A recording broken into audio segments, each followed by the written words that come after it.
Hi everyone, my name is Akanksha Mehta. I'm one of the co-directors of Center for Feminist Research and I work at Goldsmiths. And before I hand over to Nirmal and our amazing discussants who are going to be in conversation with each other, I just wanted to make a few announcements regarding the Zoom. Please keep your microphones and videos off and just to preserve the bandwidth and to make sure that we don't have a technological issue. This session is being recorded and the video recording as well as the audio recording and the transcript will be posted on our Facebook group and circulated on social media. In terms of the Q&A or any kind of discussion with those of you who are in the room, that will be done through the chat.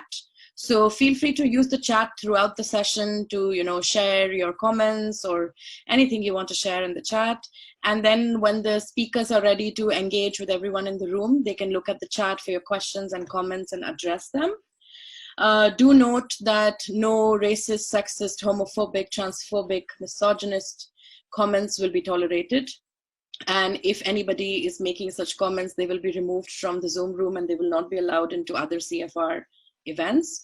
I want to thank Malvika and Chloe who have been working with CFR and have worked behind the scenes to make this event happen. Chloe is currently setting up the YouTube live link so that those of us who can't be in this room can watch the event live there. And Malvika will also be doing some live tweeting from the event. So big thanks to Malvika and Chloe. And now I'll just hand over to Nirmal, my colleague from the sociology department. Nirmal, I'm going to switch off my video and mute myself. And just another thing, the 4 speakers are going to be in conversation. So if you could set your screens to grid view so that you can see all 4 of them as they're speaking and talking to each other. Okay, Nirmal. Okay, hello everyone, good evening. Nice to see, or not see, read so many familiar names and new ones. And I would like to also say thank you to Akanksha and Chloe for really doing the hard work that goes into putting these events on. This is a series of events on care run from the Center for Feminist Research. And then we have several more coming through. This one I've really been looking forward to. It's a dialogue with 3 members, or between 3 members of Museum De-tox. And in this dialogue, we are asking the question, do museums care? How do they care? What does care constitute? Is it a statement? Is it allyship? What is allyship? And is this a long-standing form of care, or does Museum De-tox in fact exist because there's a lack of care? So our very experienced panelists will respond to these thoughts, to some of my questions, to their own questions, and we'll start off with a warm question so we get to know each other. And I'm asking all of them to answer the question, what drew each of you to the Museum De-tox network? And what, in fact, was your first interaction with Museum De-tox? Dan, would you like to start? Dan is the current chair of Museum De-tox. Hi, Nemo, and thank you. Yeah, it's what drew me to Museum De-tox. Well, at the time I was working in audience development in Coventry, and I was doing a lot of work and feeling kind of like I was needing other people who was kind of working in this arena to sound out and understand some of the barriers that I thought, I felt I was facing in terms of changing kind of programming mindset, and more structurally rather than sort of public programming, changing kind of practices across organization. And really it was about organizational development. And I felt a little bit kind of like out on my own. I felt like I needed more people and peers around me and sort of learning development and support. And how I came about Museum De-tox which was, I guess, when they were most visible, when they did the flash mob in the very early days of the group forming. Was a few people who met socially for that sort of social sort of kind of peer support and just a social friendly contact. And then it came into something more. It was like, hang on, there must be more of us out there, and how do we get together, and how do we say that we're here and make it. And so the flash mob at Museum of London was, I guess, the most visible statement of there is diversity, but there's a problem here, but it's not, the problem is not there isn't diversity, the problem is bigger than that.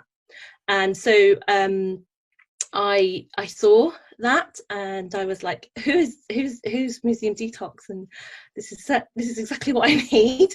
It's what I was thinking I need to kind of create something if there isn't anything like this. And so I made contact with Sarah, who in the article, the Museums Association article about the flash mob, had sort of mentioned her as sort of the founder of getting people together originally.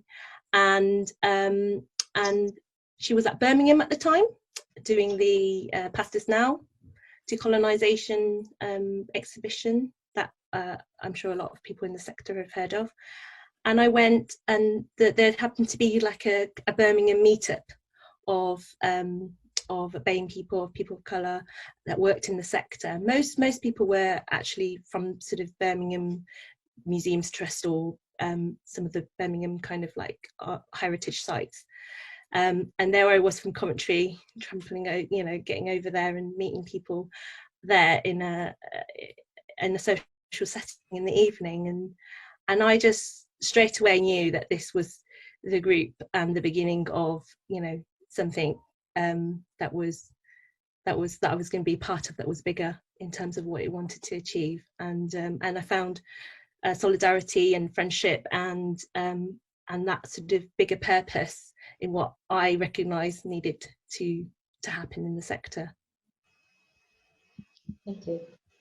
Nick, can you remember what your first interaction was like with Museum De-tox, and what were you drawn towards?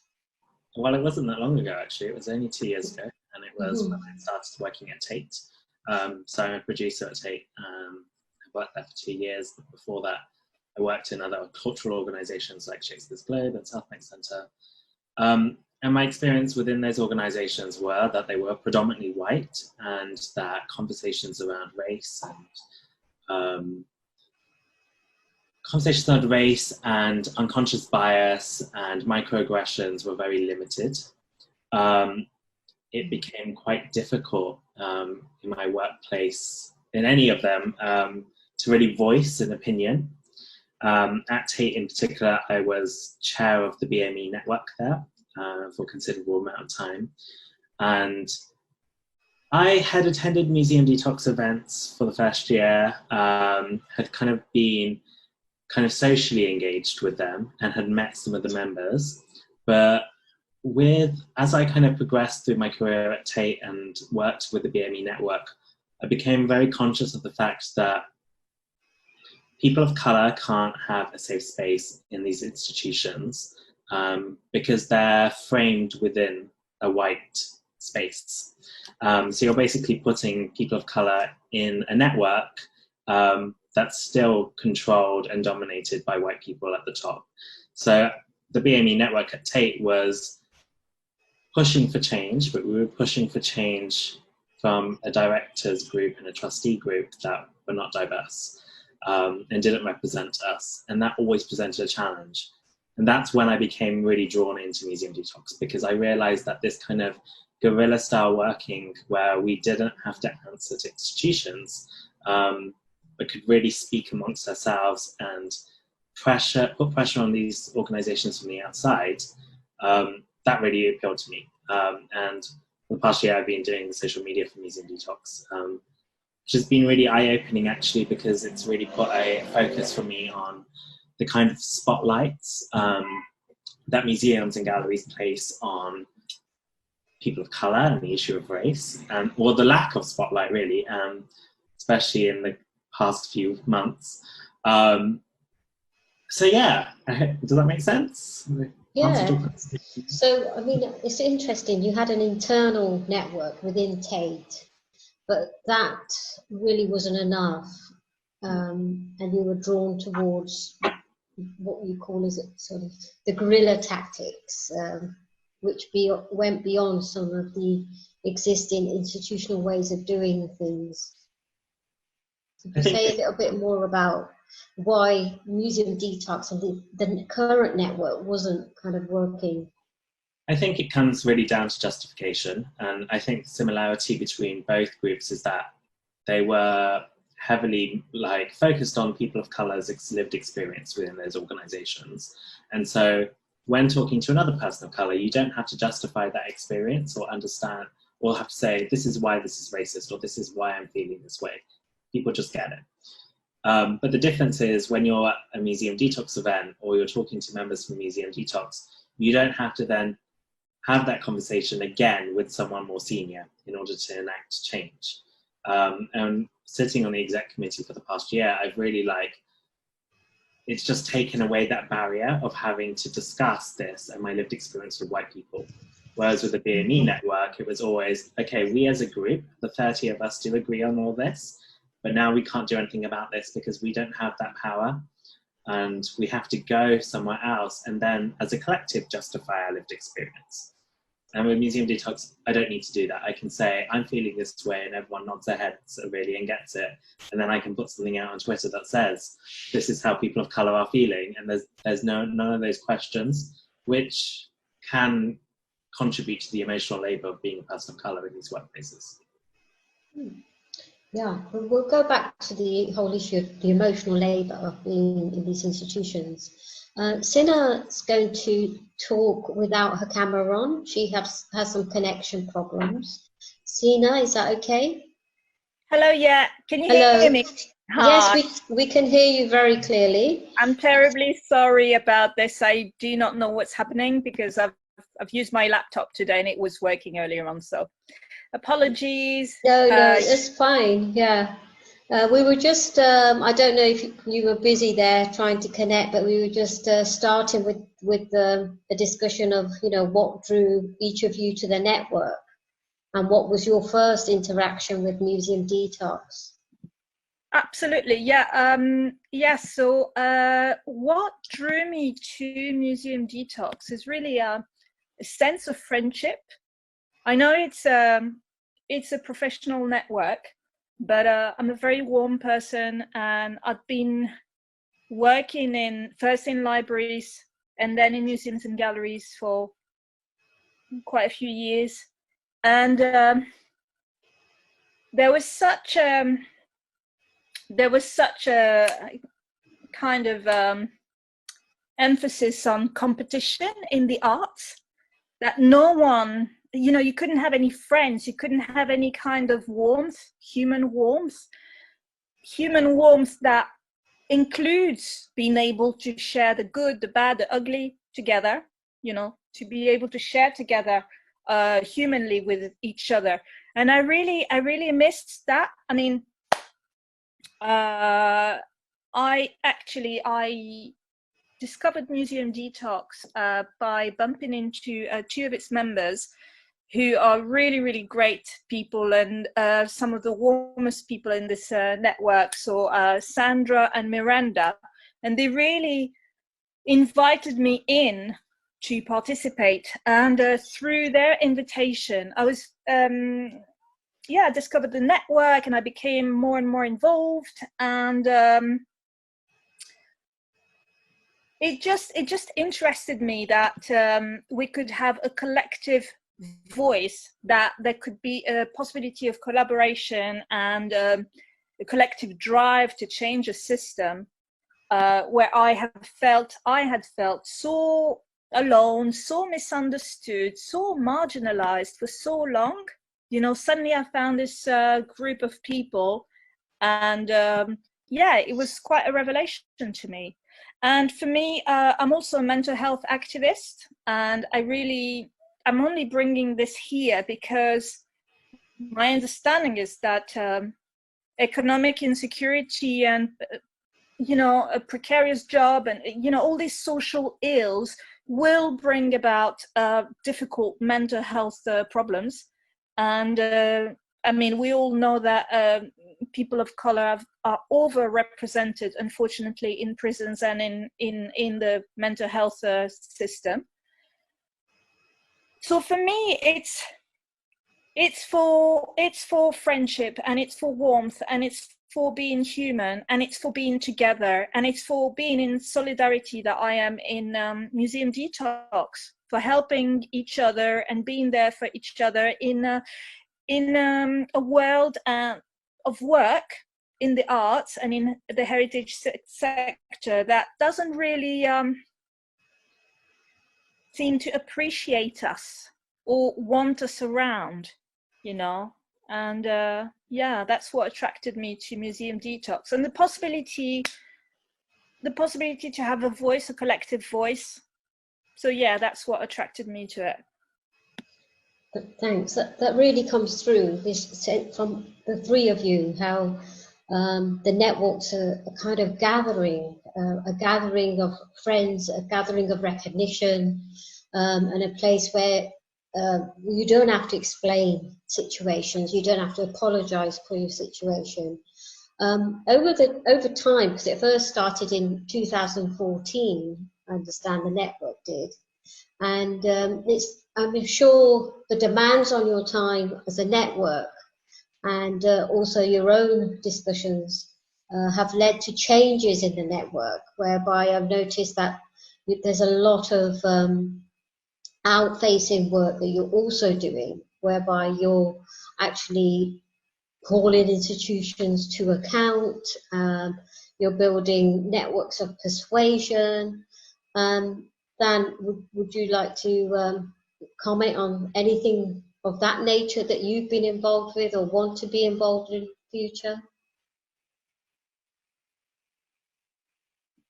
I guess it's been sort of the sort of evolvement of the network in terms of, okay, so we've come together to share, to hear, and to be listened to, and to kind of have that support. But actually, we're angry. What are we going to do about it? And how can we change things?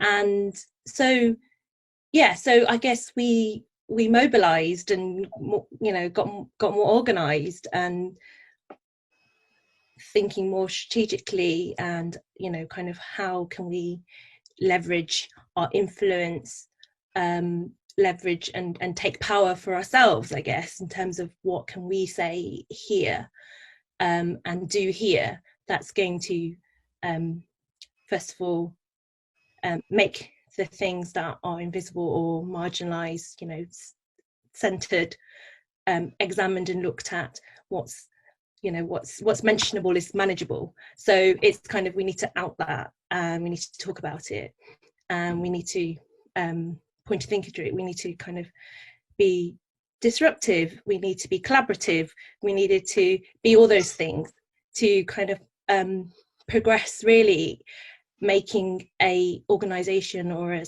sector that really understood what our lived experience was, and that's kind of what we wanted to draw attention to.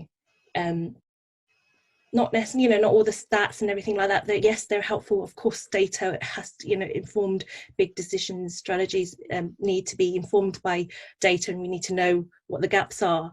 But the lived experience of people, which is what this network is so rich in, is more insightful in terms of what needs to be addressed. And so for us, it's kind of like, okay, how do we galvanize that? How do we kind of make that into something that is going to be impactful, and prioritize? It's like equality is a huge thing, and equity.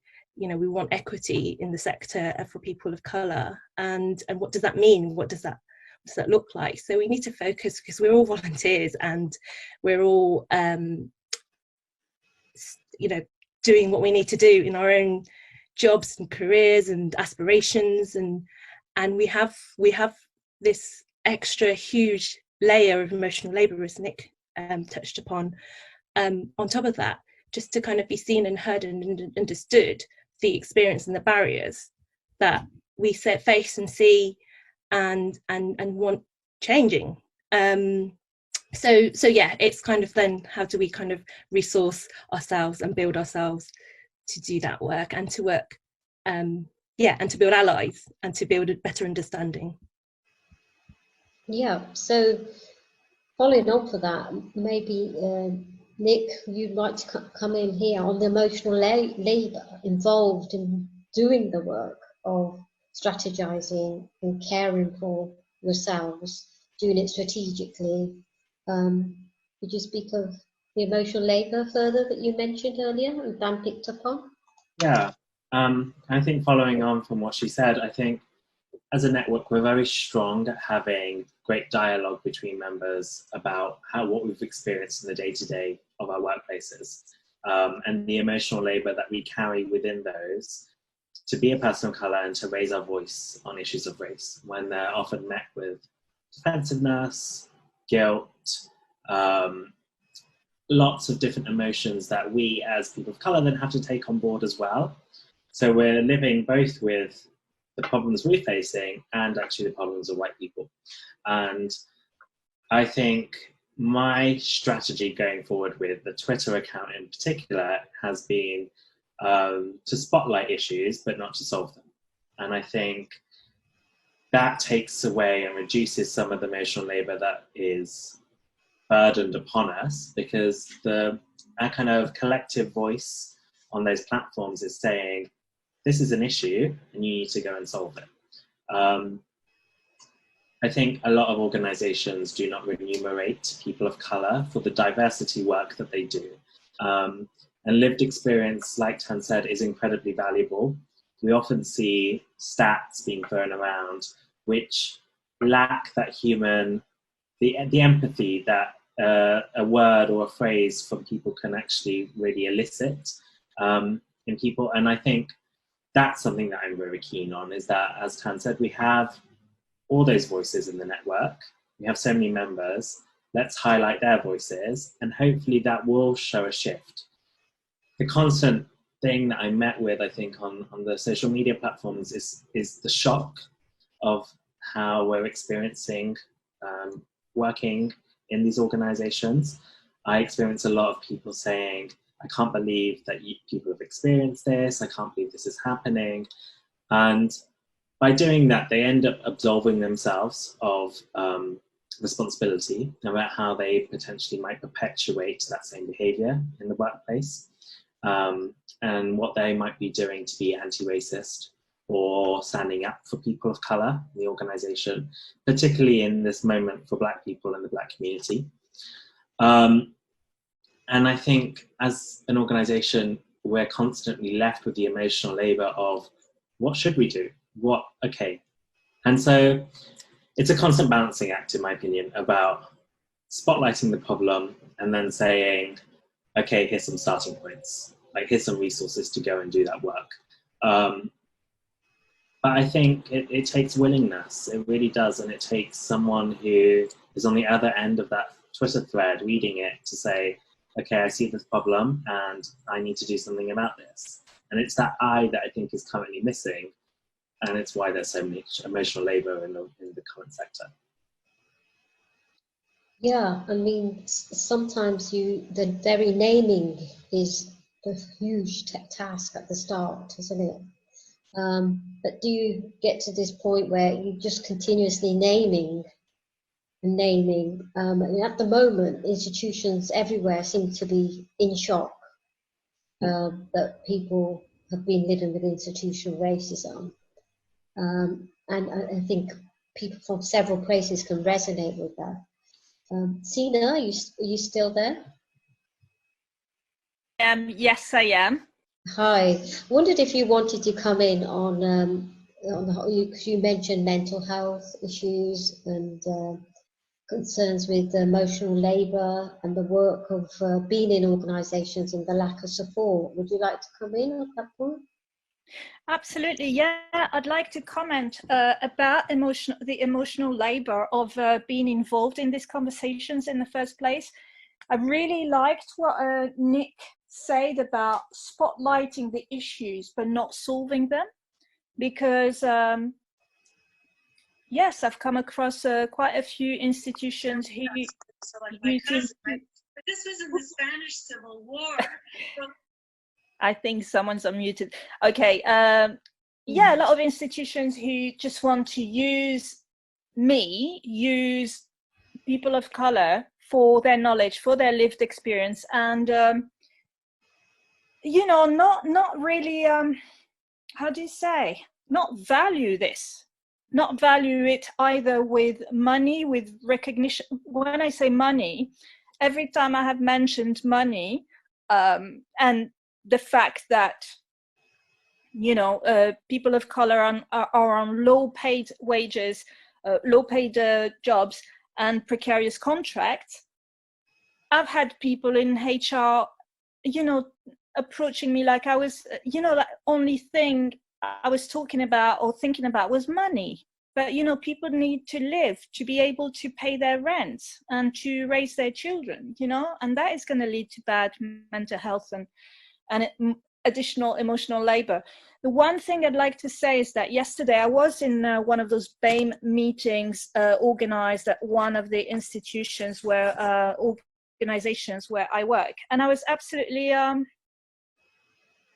I was shocked. I was shocked because I felt really gaslighted in that meeting, and that is going to create mental health problems, you know, when you see a red door, i.e. I'm using a metaphor here, you see an issue, you see a red door, and someone is telling you, no, it's purple, you know, and then the whole room is acting the game and saying, it's purple, and you're the only one seeing it red, you know. Come back in a few decades later, it does cause mental health problems. And so I had to remove myself from that meeting because it felt really, really unsafe to be in a room, to be denied a voice, to be silenced again. It was just with people from HR and people of color who were in management positions. And yeah, people on low wages were just silenced and supposed to say nothing. Their experience wasn't valued. And, you know, I'm sure they'll get used as pawns to, you know, they will be brought at some point like, oh, what do you guys think? You know, let's have a photo opportunity or something. But it's like, no, you know, I don't think they're really serious about changing the system. And until then, my focus personally has moved from changing the institutions to really working on my own self-care, you know, because that's where my power lies. Yeah, you mentioned organizations with different hierarchies, and one of the I suppose aims of Museum De-tox is to place people at different levels of the hierarchy, from management, curators, and your group includes people across the range of the hierarchy.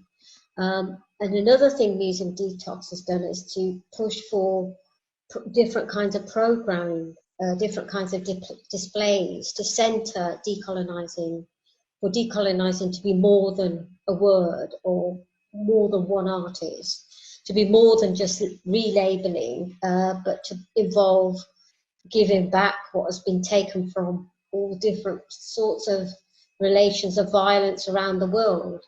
And so Detox has actually been, the network's been at the center of highlighting this context of empire and the violence of exchange of objects, which is coming to the fore for the wider public right now.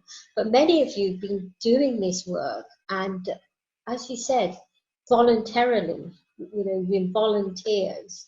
I don't know, Dan, you want to come in to think about how the network's been used, how it's expected to deliver and offer services, often for free.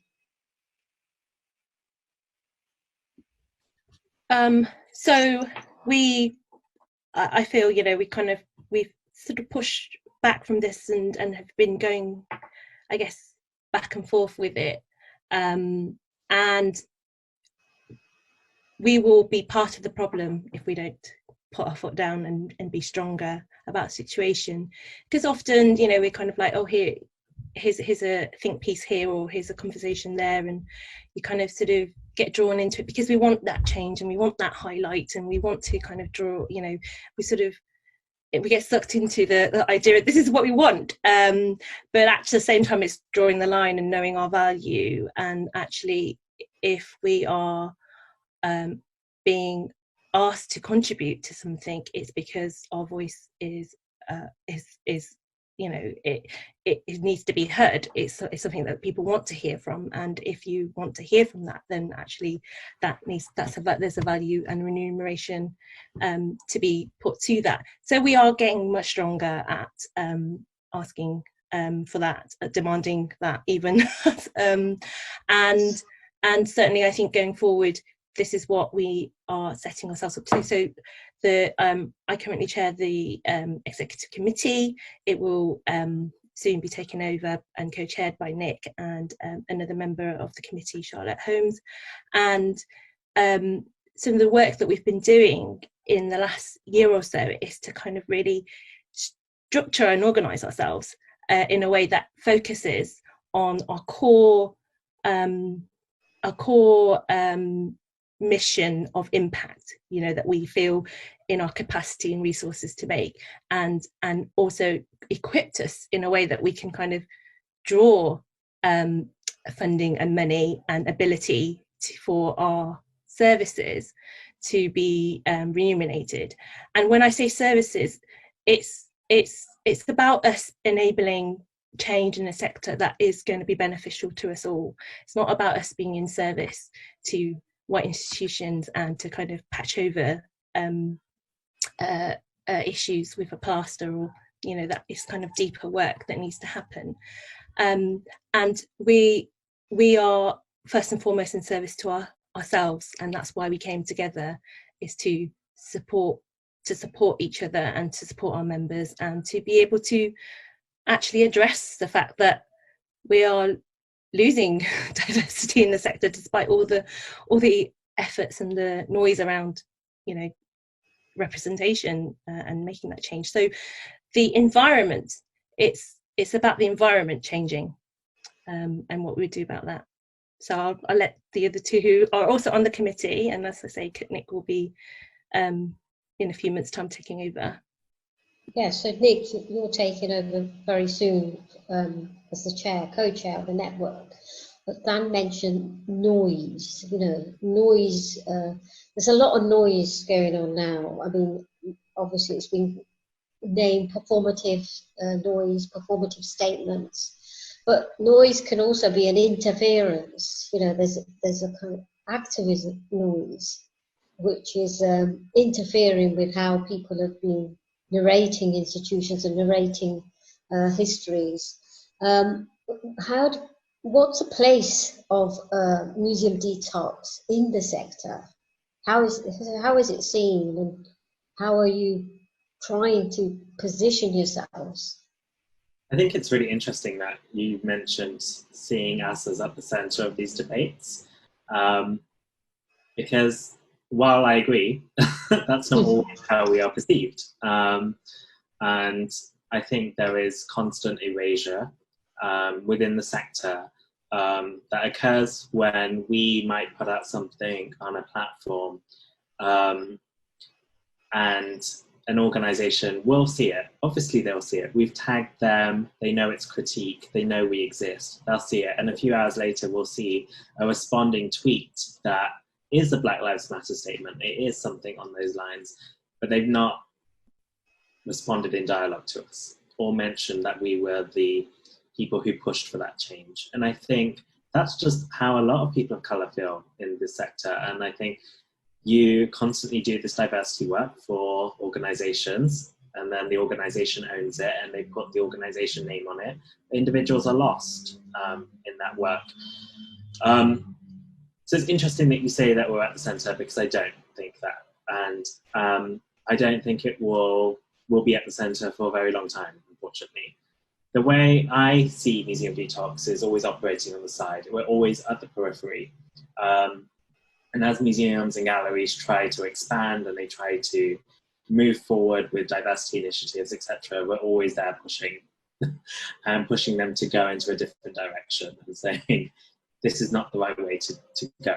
And I think, like, when we talk about volunteers and emotional labour, I think that's also quite interesting, because I very rarely think personally about this being time that I'm spending for free, which I think is something that is conditioned within me, that I should be doing this work. But also I think back to a time when I had a senior management say to me, so I work in film essentially, and I'm a filmmaker, and they said to me, you're doing a lot of discussions on diversity and you're doing a lot of work on that, but you might want to focus on the producing side, on the filmmaking side, or choose which kind of career path you want to go down. And I think that really made me realize that the diversity thing is not something I want to be doing. I'm sitting on this panel and it's amazing, but it's not my chosen career path. I'm doing it because I cannot physically survive in the organizations that I'm working in or in this sector without doing this work. It doesn't honestly feel like a choice. It feels like something that I've been forced to do because maybe I'm an activist and that conditioning has happened within me that I need to speak my voice. But yeah, I wouldn't be able to breathe if I didn't have Museum Detox there to do that work and channel the thoughts and feelings that I have. Does that answer your question? Yes, and that's a very powerful way of putting it, that you wouldn't be able to survive, you wouldn't be able to breathe in these institutions because it's so difficult and the relations of whiteness are everywhere around us. Sina, would you like to follow on from that? Yes, I'd like to ask what the original question was, because I got a little bit lost. Yes, what is the place of Museum Detox sort of in the sector? How's it seen? I'm not sure how it's seen, because obviously I'm inside of it as a member. But I think, yeah, I would agree with Nick that the place of Museum Detox is, and the reason why I choose to be in Museum Detox is I couldn't have it any other way. It's the only way to survive the sector for me. And someone earlier on said something about, is it because you're a woman? And I don't know if it was about what I had said, but I can tell you that the intersectionality of my experience of, you know, all of the layers that are to be taken into account in terms of being badly treated by institutions and really treated like yesterday's news and not very well at all. Really treated like you're not very important, you're not valued, and you know, you will have the smallest job at the lowest salary, you know, and you should be grateful for it. Well, you know, it's now been 4 decades that I work really hard. I was raised by some parents who didn't have the chance to go to school, and they were they were absolutely sure I would get somewhere simply by working hard, studying hard. And so I've kept my head down for those decades, and I've worked hard, and I did, you know, the proverbial, like, you need to do 100 times more to get half of, you know, to get less than a white person. And now I think something has snapped in me where I just feel, has it ever worked? Has it ever worked when really I'm competing for £10 an hour jobs with my 19-year-old daughter? Has it ever worked? When I look at the skills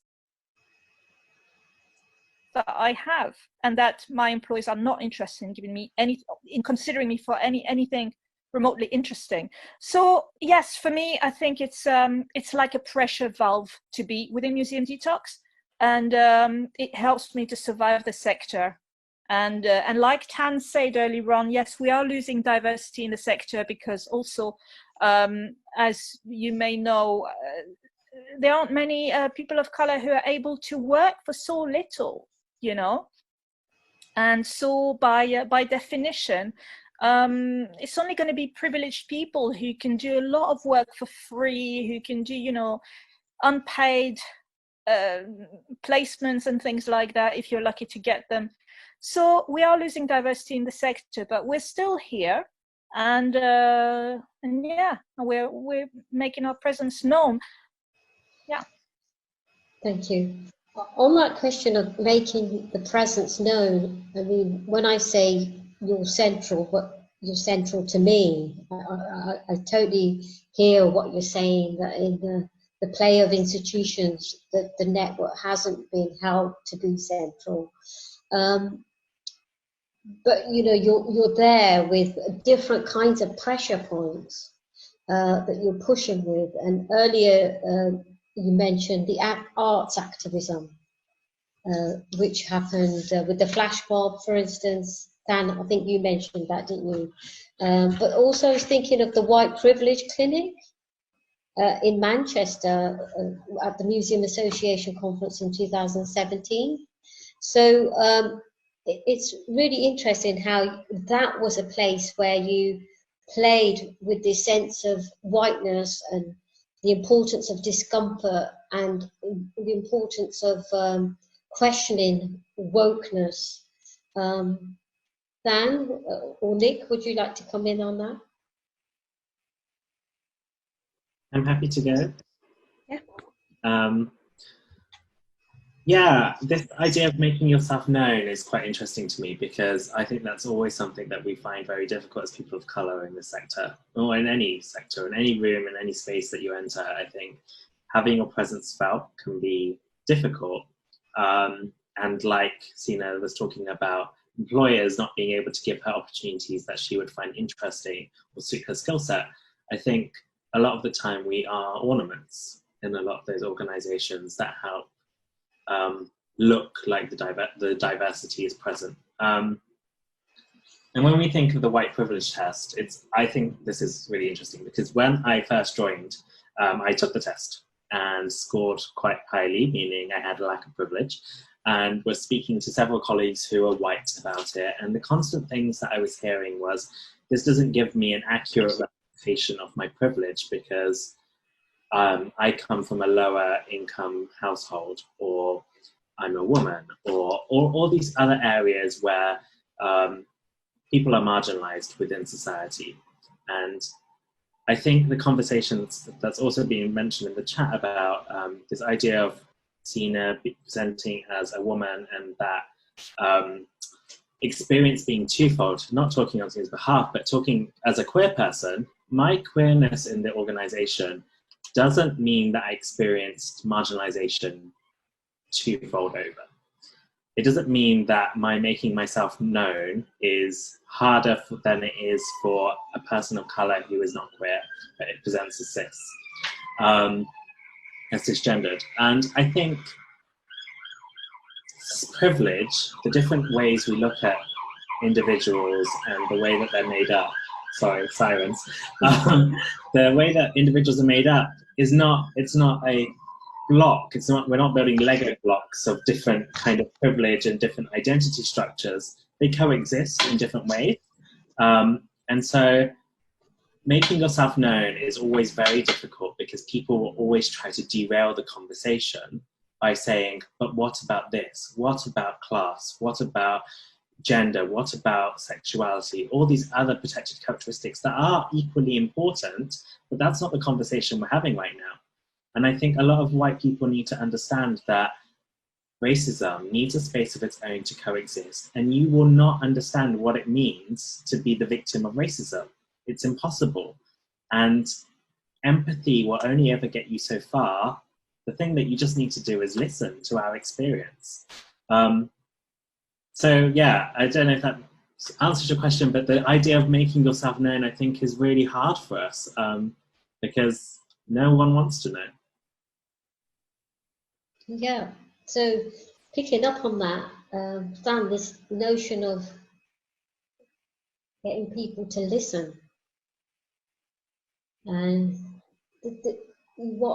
as the chair, how have you found that? Oh, I mean, we as a collective voice, it's been really helpful to to sort of amplify that, and also to individually support anybody that is kind of to be rallying around our individual activists and people that are sticking themselves out there to make a point, and to kind of know that we will be there to catch people and to kind of give that hug and give that sort of support, that pat on the shoulder, whatever it is that's needed, I guess. And it's been a sort of, we've been the blanket. I think somebody it might have even been Sina, but somebody in certainly a Detox has said that we've been that blanket, having the Museum Detox been that blanket, to be able to sort of voice, but also have that safety, that sort of a place, a kind of homing place to come to, because it's that sense of not belonging anywhere is very disorientating and very distracting to anybody that's wanting to focus their talent and their intelligence on the things that they want to do, like film producing. But we're living with the identity as a visible person of colour, and with racism and structural racism, it means that you have so many other layers to navigate and to be thinking about, and to kind of have energy leaked from you. So certainly I think it's been good, because sometimes it's really exhausting, tiring work, and to know that it's okay, you can, if you can kind of be quieter, and you can support and do activist work, and to support the network and do anti-racist work in a different way, and be in solidarity and supporting that and helping the cause.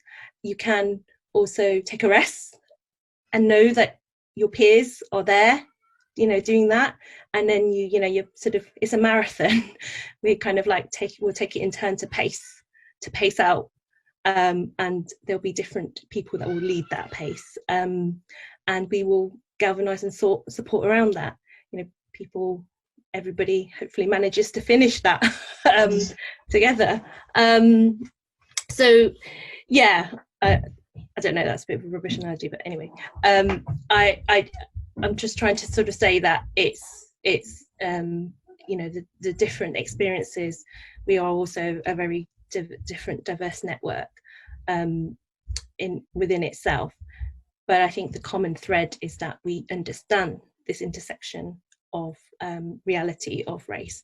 And the point about, Nick said about the distraction and the derailing of the conversation and the focus is when discomfort is, met. And that happens so often, it doesn't lead to a deeper sense of realization, and deeper work that needs to happen in that space of having those conversations, and then nothing gets heard, or it points and it can't be heard anymore. And so the actions that need to follow are not accurate, are not on point, are not like what we said. And so yes, we need to catch ourselves, white people need to catch themselves, not to kind of derail that conversation and to lean into that discomfort. If you're feeling like you want to talk about something else, that's because it's triggering something that's very uncomfortable and you don't want to go there, and that's where you need to go. I don't think that was a bad analogy, the running, except the marathon. It's a long distance marathon, isn't it? And yeah, very difficult to do unless you have a team, which you've managed to build through Museum Detox, but it's still difficult. And in the current moment, that there is quite a lot of Does it feel like a marathon, quite a sprint happening at the moment, with all the attention to, prompted by Black Lives Matter to say something? Do you think, how will we push this saying to doing something, as you say, so that it becomes a deeper form of work? What's the deeper work that institutions need to do? Sina or Nick, Pan, anyone? I don't mind picking up on this. Yeah, please. Yeah, there was something about image earlier on, and I feel that in institutions I've always had an image of me projected by, it's not me that they see, it's the representation of me, and it's the stereotype of me, one of them being a loud, angry woman, which I'm not. I'm just someone who hasn't been heard for years, and there's a build-up after a while. And I think, yes, listening to Tan talking about, and Nick talking about discomfort, absolutely. I don't think institutions, and especially white people in institutions, are very good at sitting with the discomfort of letting people tell you exactly who they are, and be who they are. So for me, for example, in going back to the BAME meeting I was at yesterday, I felt really labeled, like, okay, you are on the lower scale, basically in non-curator, £12 an hour person, back of the room, older, just, yeah, it's just awful to be portrayed this way. So I would say, yeah, the work that they need to do maybe is do nothing. What about do nothing and sit back and let people, when someone topples a statue, it's a bit like an analogy of me shouting, because when you haven't been heard for so many years, yes, there will be violent things like toppling a statue, and you get that Hulk kind of rage because it's been a while and no one has been listening. So I think, institutions would better really sit down and listen and stop doing those quick statements and quick fixes, performative actions that they have been very good at doing. And their 25 pages long documents, matrices about change and actions, which are only validated by, the top tier of the, it's rubbish. Do nothing, sit back, let people tell you what they need, and first let people scream, and that is uncomfortable. So yeah, that's what I've got to say. Thanks. So the importance of actually really being heard, and one of the consequences of not being heard is yes, as you say, the need to scream, the need for rage, the build-up of the frustration, and the build-up of being squashed to be smaller than you can be, and not being allowed or enabled to take up space. So how are we going to create this push now in the current context? How do you think we can generate a pressure that can't be ignored in institutions? Because the challenge is to do it inside an institution, isn't it? With all the restrictions that comes with. Dan or Nick?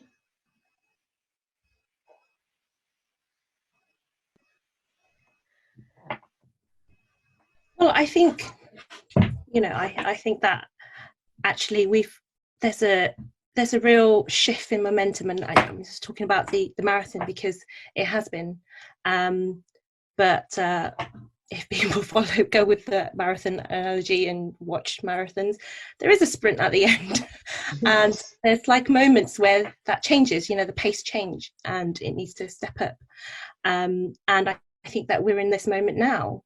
And a couple of months ago, or before COVID, and then certainly COVID-19 happening, and it's kind of like we've got to rethink things. You know, it's like there's so many things in society. Generally, we've got to rethink things, and then Black Lives Matter and the tragedy of George Floyd, and you know, that kind of sort of shock, and then awareness, and then like a deeper level of searching and learning and listening. We are in a period of reflection, but you know, for us, we've been in a period of reflection and thinking and kind of going round in these conversations where now it's actions, and it's fearless action. It's kind of unapologetically demanding change. And you know, this is something that Nick has been really kind of setting the tone in terms of our social media communications, and really going forward, it's we you know, to kind of push that momentum. We've got people, we know we've got allies that want to kind of, you know, be supporting this, and we know that there's, you know, we talked about the labour and the emotional labour, and the fact that we're not here to deliver solutions has got to be kind of come together and thought of by people that created the problem. However, saying that, we also recognise that we do need to be this beacon. We do need to lead and the way we lead is that we speak, and the way to follow is to listen, and then we will come with solutions. And you know, I've been on talks where when I've presented about Museum De-tox, and people have said, okay, but when do we get to the healing? When do we get to the reconciliation? And because, you know, it's been asked a few times, but this particular moment, I remember this person was so desperate to be able to get there. It's kind of when we are seen and heard, you know, like really understood, that's when that moment will start to happen. So Nick, could you come in now? I have so much to say, so please do interrupt if I go on. No. I think following on from Tan, and then that idea of the marathon, and some of the wording she used there was talking about allies and supporters, and I think I agree with her, but we also differ on this, because I think white people are running that race, or should be running that race, and people of colour should be on the sides cheering them on. And I think the difference is that it's the other way around at the moment. I have been thinking a lot personally about my own aims for what I want to do for changing the sector. And I think a couple of months ago, I was very much thinking about reforming the organisation that I work for, reforming the sector. And the more I think about it, I'm steering towards more abolition, and the idea that these organisations need to be pulled down, metaphorically, not necessarily the building itself, and then regrown again in order for there to be real change. And I think when we talk about making yourself known, I think this links in, because I think so many people, and I'm assuming most people on this chat will say they're not a racist, but they fail to see how that they perpetuate the racist structures that they work within. And so if you take an organization and everyone in that organization was an amazing ally and was incredibly helpful and supportive, racism would still happen, because systemic racism isn't about the individual, it's about how the organization is built.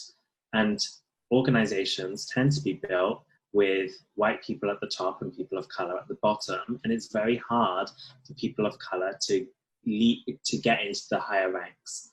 So we need to pull them down. We need white people to resign so people of color can take those positions. And I think if you're not doing that, you're not being anti-racist. And I've put in the chat a thread that we developed as a committee around not being a performative ally. And I think it's the idea that if you feel like you can't contribute to this conversation and you're not helping racism be eliminated within society on a structural level, then you're not in the right job, because there is someone who can do that. And yeah, it really requires white people to step down. I think there is, like, obviously the more practical stuff that can be done. The donation, the sharing of resources, the listening, all of those things can be done. But even on that level, we're not seeing that at the moment. We're seeing organizations posting about Black artists and their collections, or objects that they've accumulated over the years from outside of Britain. And they're amplifying voices like that. And that's great, but what are you actually doing to solve racism? Nothing. And those objects are there, and that we know that they're there, and that's amazing. And it's great that you're not like letting them gather dust on the shelves, and you are bringing them out and showing them to the world. But that's not taking any kind of part to change the way that the world is operating at the moment. And we have a hashtag that museums are not neutral. And I think that that's the real problem that we're still facing, is that museums take time to have a stance on these things. I would recommend, on a model for changing racist structures, I would really recommend The School That Tried to End Racism on Channel 4. I think it is an incredible piece of work that shows just how simple it can be to change unconscious biases and racist rhetoric within the workplace.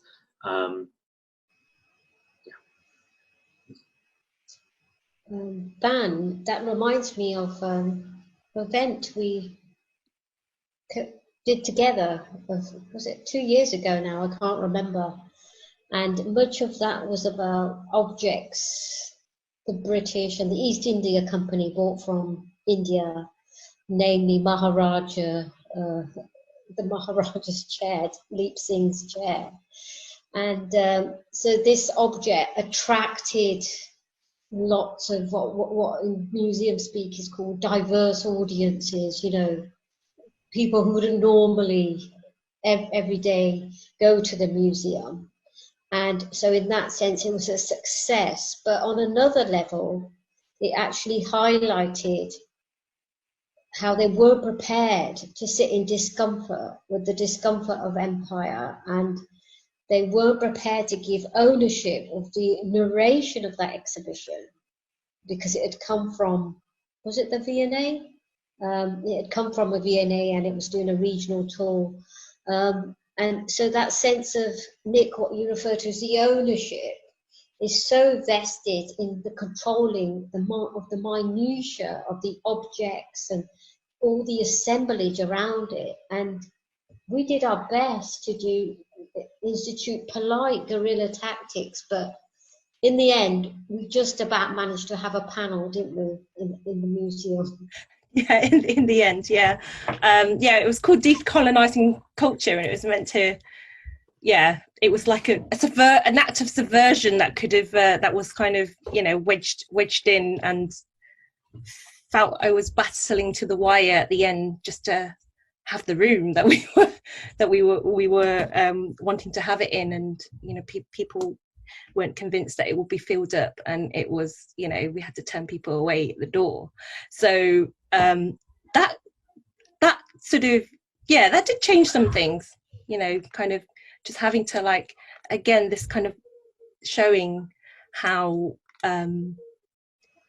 you really do need to listen. Sometimes people do have a different idea and perspective that would actually work, and okay, it's okay if it didn't work, but actually you need to try things out. But this, did really work, and it took so much to kind of just to get a panel together into a room to talk about decolonizing culture, and to talk around this topic, this sort of objects that were just displayed for aesthetic reasons, and there was maybe I think, you know, a touch of empire put into that. And that was a few years ago, and I think we've moved on a little bit in some areas. I kind of feel like we've moved forward a little bit and then not a little bit, you know, back and forth. And I think, you know, what Nick's saying is that actually, when you've done what you need to do, and when you know what you need to do, and we're, you know, pointed that out, make space, because there are people that that need to have a go, that need to kind of be able to have the take on something and be pushing something. And that's how we make progress, and that's how we do anti-racism work. And so you know, your job, like what Nick was saying, if you don't know what to do, if you're not in that place where you're kind of doing the active work, or you're unable to for whatever reason, you need to make space, and let somebody else do it. So there's a serious struggle over space. I remember the kind of, you know, burden of doubt that was looming over you over this one event, and the struggle to have space, struggle to have the speakers on the night, you know, as in mics for the night for the speakers, and this is sort of the ongoing accumulation, isn't it? The ongoing accumulation of doubt and of being squashed and not being able to, not being kind of enabled to grow in the space. Yes, and all acts of microaggression, or not so much microaggression, but active sabotage in some cases, really. But yeah, it's just really bizarre that well, not so bizarre, it's power, it's control, and it's the fear of losing significance, because suddenly what you know and the anchor points you have is not there anymore, because the conversation has shifted to somewhere else that's more relevant and more urgent, and I think when you realize that's happening, that's when you need to make space. Yeah.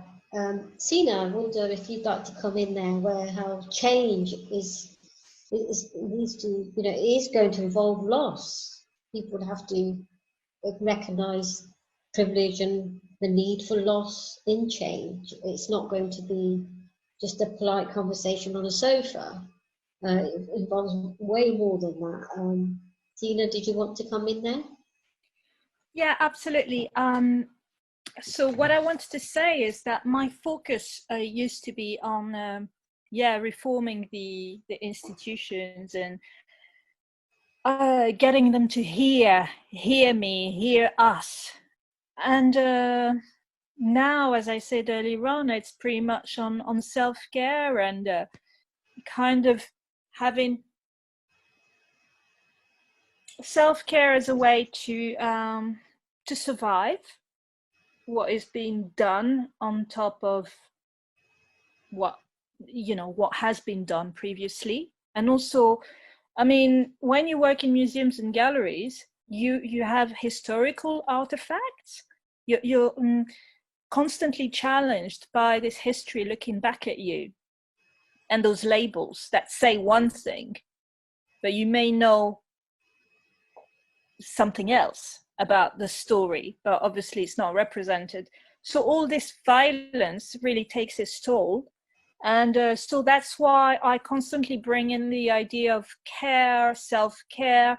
And I heard the word healing earlier on, you know, bringing about this healing, which is not something that I am waiting for institutions to give to me, because I'll be waiting for a long time. And that is not, you know, that is not what they're going to do. I like to see change happening from the inside out. They don't seem to want to hear the lived experience of people who work in museums and galleries. So we will take different steps. We will self-publish. We will listen to each other. We will create our own medias.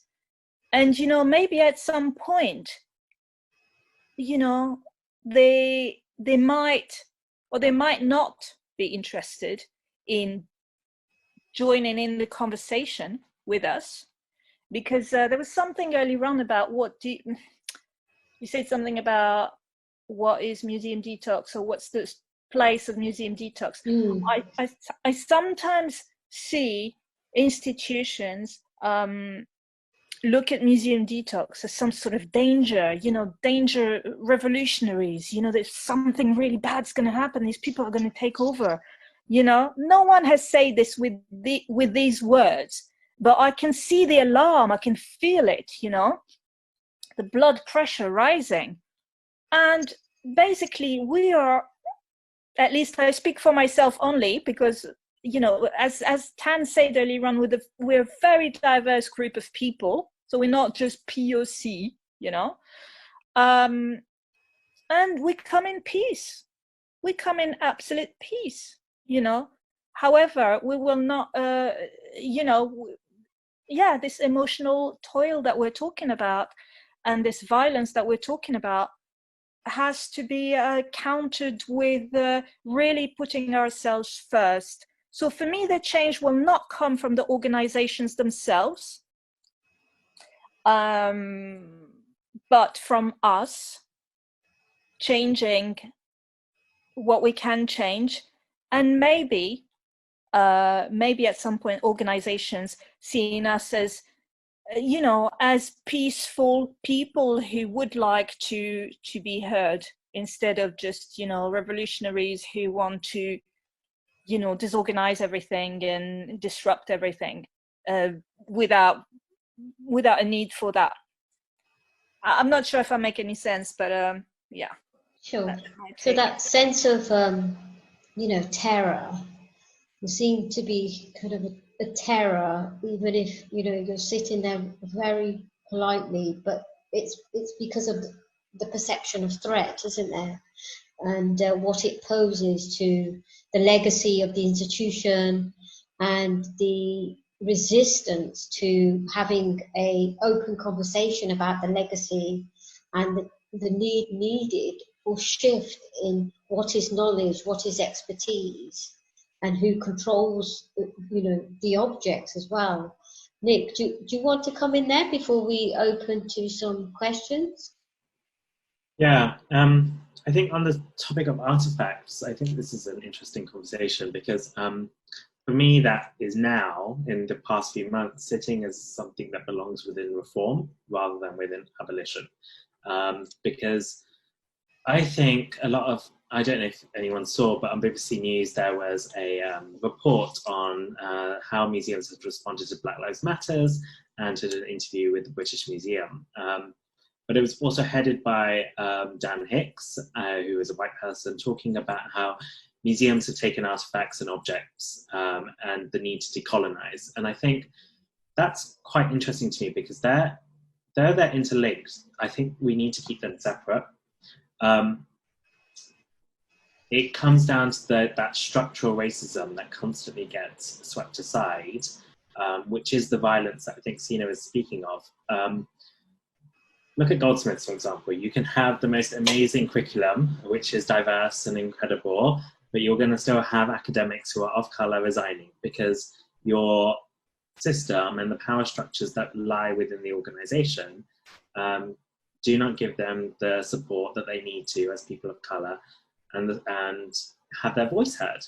And I think, when we talk about healing and we talk about all the self-care, I think it's incredibly important. And I don't think we have a language or an understanding of healing that's advanced enough to talk to people of colour who are experiencing this yet. And I think that also lies with the fact that psychology is also a dominated field by white people. And so there are a few great voices in the sector doing that work, but we haven't really thought about the trauma of racism in such depth that we actually know how to combat this as individuals. The last thing I just want to say was on the idea of threats and fear, and it's something that I definitely experienced myself in organizations. And this doesn't really have much to do with Museum De-tox. It's just, I think, as a person of colour, you're constantly seen as challenging the narrative when you bring up ideas around racism. And that can be constantly met with fear and feeling like you're a threat. And this, you spoke about like sitting there politely, and that's something I've been doing for so many years, and I've never seen any change. And you know, we talk as a group about the statues, and they're not being pulled down with politeness or petitions, they're being pulled down with force.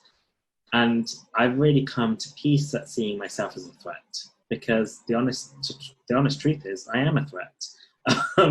I am going to threaten the very structures that this organization have built themselves upon. And I'm a threat to people's jobs because I have a skill set that they do not. And rather than trying to appease white people by talking in a vernacular that they understand and trying to say I'm not a threat, I've actually limited myself. I'm talking about myself, and this is my personal experience. And so I'm learning to like own that label that's being placed upon me as an aggressor, as a threat. And I'm beginning to see that it's time for me to push for change in a way that's authentic to myself, rather than in a way that makes white people comfortable. Yes, so dare I mention it, it's not about managing white fragility. Yes. So, shall we open to the rest of the audience? And there have been a few comments coming through in the chat from, sometimes it's from the same people. Is there anyone else who'd like to, from the group, and would like to put a question to our speakers? You can put your camera on or just put the questions to the chat. Ali, you did send 2 questions. Do you want to say it?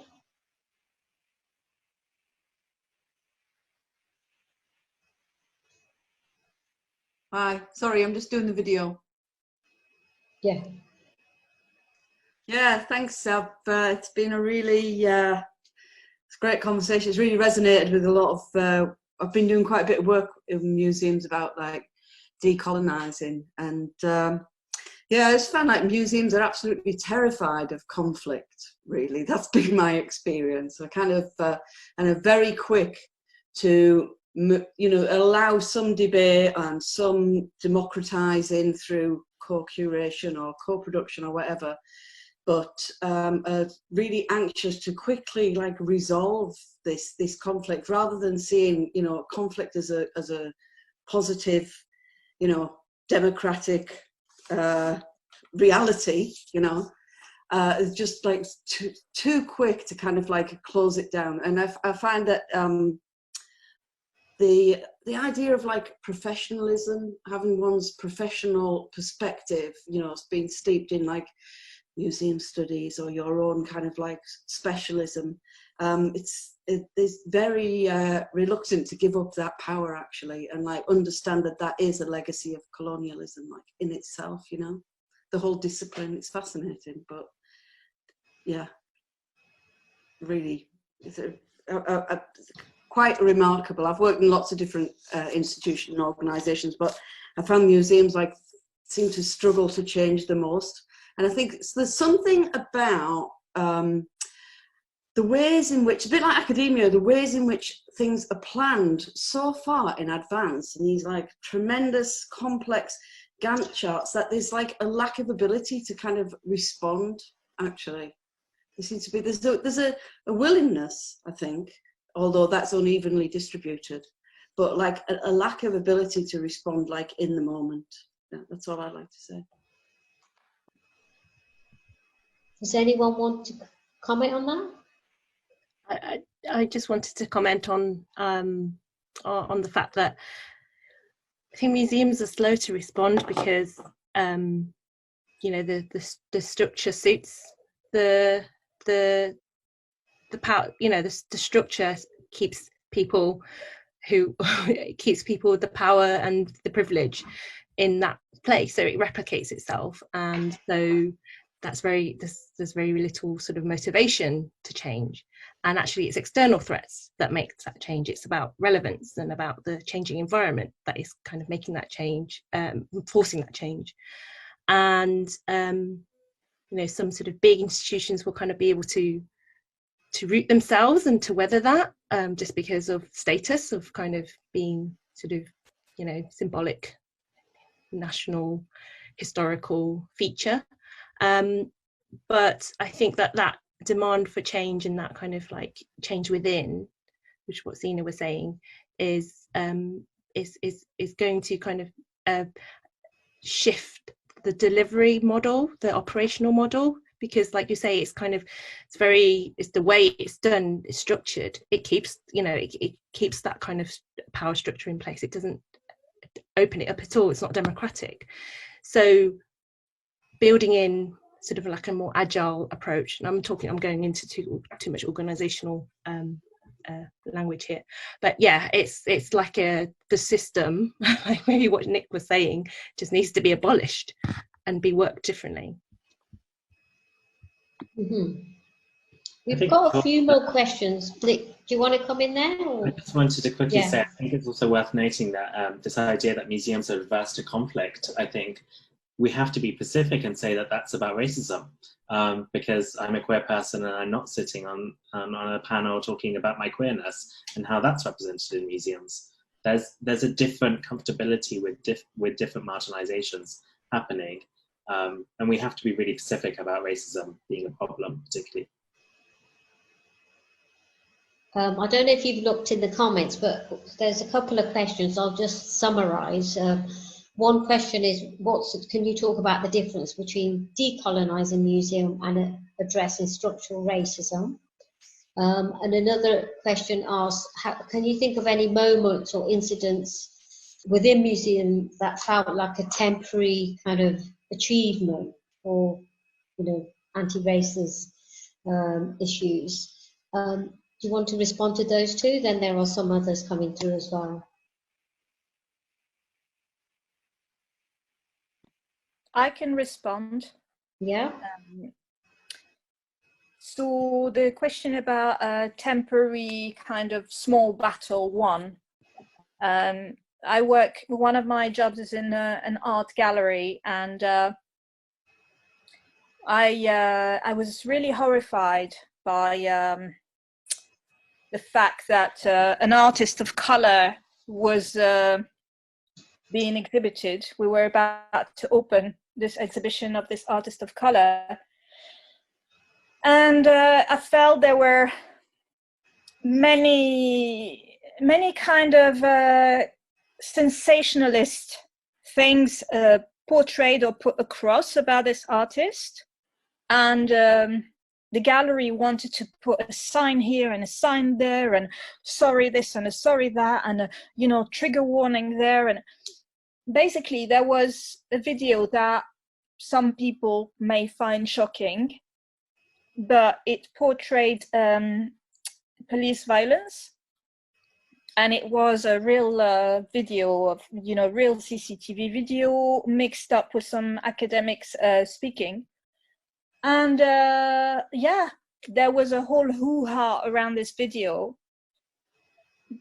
I expressed myself, and I approached my managers, and I'm not sure how successful I was, but I explained to them that basically when you know, this is someone's life. This is what people of color have to go through. This is what this black male has experienced, and it's constantly being portrayed as like, oh, this is too horrible. I can't take this. I can't watch this. It's too horrible. And it's like, if it's too horrible, yes, by all means, you know, find another passage to usher people through. But I want to avoid all the trigger warnings, and you know, to make, just like we talked about people of color being synonymous with terror, you know, is the terror of the testimony of the person of color too horrible to watch? This is too horrible to watch. And it's part of it. It's really a racist thing, you know, that keeps being pushed over. So basically, the small battle that I felt was won was that in the end, there were not so many signs being put up. As I explained, that it is someone's life, and calling it too horrible to watch is, yes, it is too horrible to watch, but you know what? Some people have to live through this. And, you know, even if they find it too horrible to watch, they just have to accept it. It's their lives. And it's part of, if you call yourself anti-racist, then can you sit down and watch the video? You know, sit down and take 5 minutes to watch the video and kind of connect with the feelings of this person. You'll never be able to, you know, you'll never be able to step into their shoes, but maybe that horror that you keep pushing away is what you need to experience for just 5 minutes of your time. So that was a little experience that I thought I'd share. Thank you. Dan and Nick? Yeah. I was just going to say to Sina's point that I think trigger warnings are important, but they are addressing the people who they're affecting, the people who's going to have emotional labour with this, and lived experience of the things that the topic will be speaking about. And it is important for the people who don't have that to watch stuff like that and to see that experience, because it's a way of understanding those experiences. On the question about how can we what's the difference between decolonizing the museum and structural racism, I think you can't decolonize any museum without combating systematic racism that's prevalent within it. You have to abolish, and then you can start thinking about that. Yeah. Dan, do you want to come in on those, or shall we pick up some more questions now? Yeah, I've just had a Wi-Fi thing. I've just disconnected and connected back in again, so I've literally just missed the last couple of minutes, so or minute or so. So okay. Yeah. And there's something about the appointment of Director of Natural History Museum. I don't know if you want to say that. You don't have to say that. You know, saying these things in public is not easy. If you had any comment on that. No comment. That's a comment. You can guess. Yeah. Yeah. And another question on the role of volunteers in decolonizing museum, because the person is saying they tend to be a privileged group, the volunteers. Does anyone want to pick up on that? Sorry, what was that? I've not got any chat. Okay. Logging in and out again. So the question of volunteers being used to decolonize museums, when volunteers tend to be from a particular cohort of the population, a privileged cohort. I think it's quite interesting, because when I tend to work in organizations like this, I tend to see the volunteers split into two kinds of subcategories, one from very privileged white backgrounds and one from lower socioeconomic people of color. And I think it's quite a testament that for some, volunteering is a privilege. It's something to do to fill time. And for others, it's a way in order to get experience, in order to be able to get the entry-level job. And that conflict I can constantly see. And there is racism happening within that people of color just don't have the privilege to be able to do volunteering as something optional that might help them and something to free their time. I think the majority are doing it in order to get the jobs that they're not being welcomed in for. That's my perception, personally. Yeah. So the other question that's come through, and it's twice on the question of value, whose labour is valued. the racialization, the structural racism that we've been discussing, how that works through the value system, you know, who has a permanent jobs, who has a temporary jobs, who is considered to be dispensable, and also whose job it becomes to do all the race work in a department. And this has been obviously very clearly connected to what's here. There's in the chat, there's a link to the petition to the art department at Goldsmiths on this, because of the, you know, vast majority of casual staff, even though they do an extensive amount of really, you know, important labour, are minority, ethnic, also it's a gendered element in that. And there's a petition there. So yes, these are the questions that, this is how racism lives in institutions. You know, it lives through appointments, it lives through a value being delegated and positions being allocated and enabled for certain people and not others. Yeah, anything that you want to say on that? Yeah, sorry, go ahead. No, Sina, go on, you go ahead. Oh, I just want to make a quick point. I've come across, you know, being seen as a threat also because of my skills by people who are managers and see that I have, I mean, English is my third language and I can speak a few others. And not just that, you know, I think sometimes you can find yourself at the bottom because you got too many skills and you're actually quite scary for an employer. And and I see a lot of people with permanent jobs with, I don't know, just like, very basic skills as I see them. So sometimes you can be, I think someone told me it was the Peter principle or something like that, you know, basically the notion of incompetence, you know. Anyway, yeah, that's just my my point. Thank you. Thanks. No, but yeah, that's the idea of the Peter principle, people rising to the level of incompetence. But you know, how is competence measured? And where is competence seen to reside? Which bodies are considered to be more capable than what they actually even do? Whereas those who, you said, Sina, you do 100 times over what you expected to do, but they're still not recognised as having the competences. So this competence issue is really actually central to structural racism and measurement that happens in value. Now, someone's asked a question of, someone's asked a question of, can I just add something very quickly?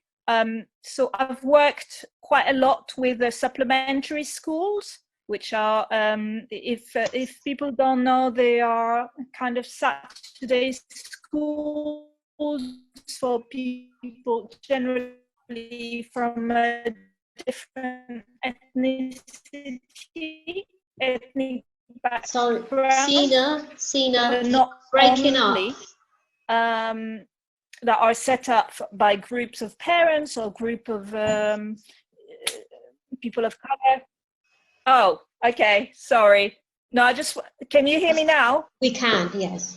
Okay, excellent. I was just saying that I have worked with supplementary school teachers who are generally, these teachers, they are parents, they are people of color, they volunteer on Saturdays and Sundays to go and teach a mother tongue language to some children, generally in deprived, disadvantaged households. And then from these very teachers with lots of skills, I have heard that they also get, you know, they don't get the promotions in schools, and you know, they have like this additional language this mother tongue language, and they are not valued for it. So basically, just wanted to say that sometimes when you have too many skills, it can be a problem. Okay. Now, this question's come in, which is often asked, that if you had people of colour in the top positions of organisations, would that make things different? It's difficult to say, isn't it? Do you want to comment on that? I guess we'll never know until it happens, right? So it's hard to answer, but it would be nice if we could see it happen and try it out. That's a great answer. Try it out, and then we'll see. Let's have an experiment. Let's put the call out to different organisations to take this on. Right. So there's other questions coming in, but I think we asked you all to contribute for quite a long time now. And is there anything you would like to add to what we've discussed? Just follow us, I guess, on social media. That would be my suggestion. Van? Yeah, hi. Seems to be experiencing connection issues. So again, I've just been kicked out and come in again. So not following from what's going on at all, but just picking up from the fact that talking about value, I think just before I got kicked out again, there's the talk about value and who's valued, whose voice is valued, and the sort of expertise, and people of colour being on more precarious contracts, and it's a very disruptive institutional racism way of not enabling progression and things to develop and to take root, and relationships to kind of be held and built, and expertise and growth to happen. And so it often makes us feel like we're starting again, all over again, and kind of circling round. And to give a very personal example of working where that was absolutely the case, and at first you kind of feel like this is not really happening. It's it's just kind of bureaucracy, institutional, organizational politics and things like that, but actually at the root of it is institutional discrimination and racism, because it placed the value of all the people that I was the only person of colour working there after, I was the only person left really, unless you, back of house, if you count some 2 or 3 front of house people, and then communities, working with communities of colour. There's a complete lack of recognition of their value and their lived experience and their cultural knowledge, and sort of that cultural democracy of everybody is experiencing and consuming culture and making culture in their own way, and kind of that's not the culture that is valued here, and it's not recognised here, and that's not the voice that is valued here, recognised here. And the kind of treatment of the different networks, the networks that I was kind of managing and supporting and galvanising, and kind of felt like I was letting down, compared to the network that was artists and kind of the sort of the scene and what the sector was more comfortable with, and what the people working there was more comfortable with, because it's kind of recognised and valued more. So yeah, it's certainly that shift in what is valued is very much embedded in the sort of social hierarchy of whiteness, kind of what centers around kind of white culture, and whiteness is more valued. Yeah, there's a little debate going on in the chat, so I'll offer you a quick summary. So it's about apprenticeships, and one position is that apprenticeships are a good thing, but in museums and galleries, because they allow people to come in without lots of voluntary experience, and they don't necessarily need to have a postgraduate qualification. Someone else has responded, Tara has responded by saying, well, the rate of pay is something like equivalent to £4 an hour. So obviously this is a debate that's going on in the sector around apprenticeships. Do you have anything to say on that? I personally would favour what Tara was saying here, and I think apprenticeships are one route in, but they're not the only route possible. And I think there is some kind of weird dialogue that I think is happening in this sector, where it's deemed that people need prior experience to do so many of these jobs. And how can people get that prior experience working for free in a sustainable economy? It just doesn't work. I think like you need to give people the chance. And I think the reason that organizations are not taking those risks with people of color is for the very fact that they're seen as threats. Kind of bringing it all back around. People who are new to the sector and new to these organizations still have a skill set that can be applied, even if they haven't worked in that sector before. And that's the way to get new voices in. It's almost, my kind of opinion on this is that museums like to give fixed-term contracts or zero-hour contracts in order to bring people of color in, assess their worth, kind of brainwash them slightly into the way that museums talk and that language. And then if they're brainwashed enough, they get the full-time job. And then there's always the issue, of course, of retention. And the retention rate for people of color in this sector is incredibly low because museums haven't done enough in order to make that space and make it comfortable for people of color. I think I rambled a little bit. There's so many issues to that we could talk another hour on it. But yeah, is that helpful? Yeah, definitely. I mean, you all pointed out to these kind of conditions of inclusion. How do people get included, which simultaneously involves exclusion? And it's pinpointing those conditions of inclusion. And yes, the brainwashing, one could call it social cloning. You have to be cloned and then you become acceptable, then you're not the threat, then you're malleable, and you're one of the gang, so to speak. You know, you're in the clan. Yeah, thank you for starting this very rich discussion, and we will continue to follow you. Those of you who don't follow Museum De-tox, as Nick said, you're very active on Twitter. Is it Instagram as well? Yeah, okay. So thank you to the listeners, but especially to our three speakers for really putting their time and effort into this panel today. And I wonder, Akanksha, would you like to come back in and tell us all the other discussions you have lined up for us in the theme of care? Definitely. Thank you everyone for today. The next discussion, the next event we have is on next Friday evening, and it's called Poetry is Not a Luxury, Poems in the Time of Crisis, and it's with two of our students from Goldsmiths who are also poets. And then we have about 4 more events happening in late July and August, all centered around the theme of care. One of them is a book launch. One is a workshop with a group called Decolonial Economics. Another event will be on care and archives. And I think the best way to sort of stay in the loop is to just follow our Facebook and Twitter accounts.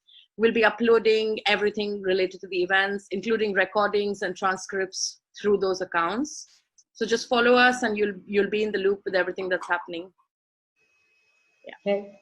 Thanks, Akanksha. Oh, and we have another event which might be appropriate for, well, everything's appropriate to people from the museum sector, but Akanksha has an event lined up with Chandra Frank on archives too. Someone in the chat mentioned that the archive sector is overwhelmingly white. Sorry, I don't remember the date of that one. The date is not fully decided, but it's in the week of the 22nd of July. So either on the 22nd or the 23rd. And Chandra will be thinking about how she's going to do the event, whether it's going to be a workshop or a lecture and conversation. But yeah, it will be on archives and care. Yeah. And it's going to be in the week of 22nd July. Thank you. And she's done lots of work on decolonizing archives, creative work, theoretical work. So we may see some of you there. Okay. My big thanks to Sina, Nick, and Van. It's great to have you with us and to think with you. Have a good evening. Bye. Thank everyone. you. Thanks Thank very much. you. Bye. Bye everyone. Bye. Bye, everyone. Thank you for joining. Thank you.